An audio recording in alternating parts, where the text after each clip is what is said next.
冬天又到了吃萝卜的季节，今天给大家分享一个炸萝卜丸子的做法，颜色金黄，口感酥脆，放凉也不会回软，比例精确到克，保证新手也能一次做成功。跟着视频做起来吧。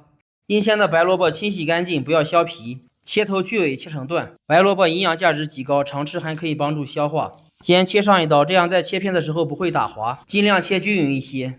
之前有粉丝留言要的开锅视频，我已经置顶到了最上面，点我头像就可以观看。切丝尽量均匀一些，刀工不太好的朋友可以直接用擦板来处理。所有配料的比例在视频结尾，大家可以截图观看。先加盐拌匀腌制一下，这样可以杀出萝卜里的水分，去除辛辣味。放一旁腌15分钟。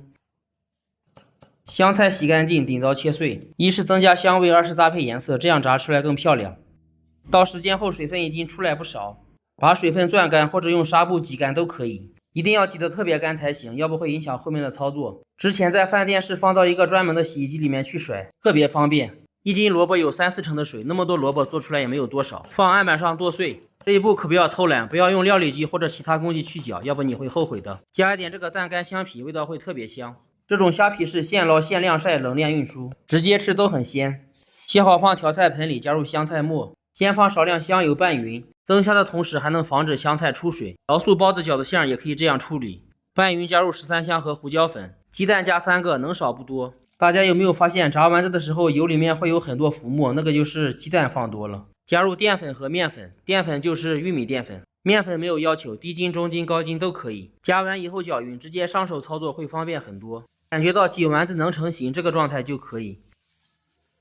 接下来锅里放油，油温烧至4成热左右。用虎口挤出丸子，勺子蘸一下水，这样丸子下锅不会粘连。油温要控制好，下锅能慢慢的飘起就可以，或者也可以用筷子试一下，刚冒小气泡就行。炸素丸子和肉丸子的区别就是素丸子是吸油，肉丸子是出油。肉丸子油温低了没关系，只要能成型就可以。即使油温低了，到最后还是会把油炸出来。下锅完全定型以后，油沾淋的打散，丸子刚有一点上色，火要调小一点，慢慢的把水分炸干。不要2次复炸，那样的脆只是暂时的。丸子定型到出锅，我炸了有25分钟的时间，感觉颜色变金黄了就可以了。捞出把油控一下，直接吃撒椒盐做烩菜都可以。像这样操作，放凉也不会回软。喜欢的朋友可以点赞收藏起来，点头像进主页，还有更多家常菜。下期见。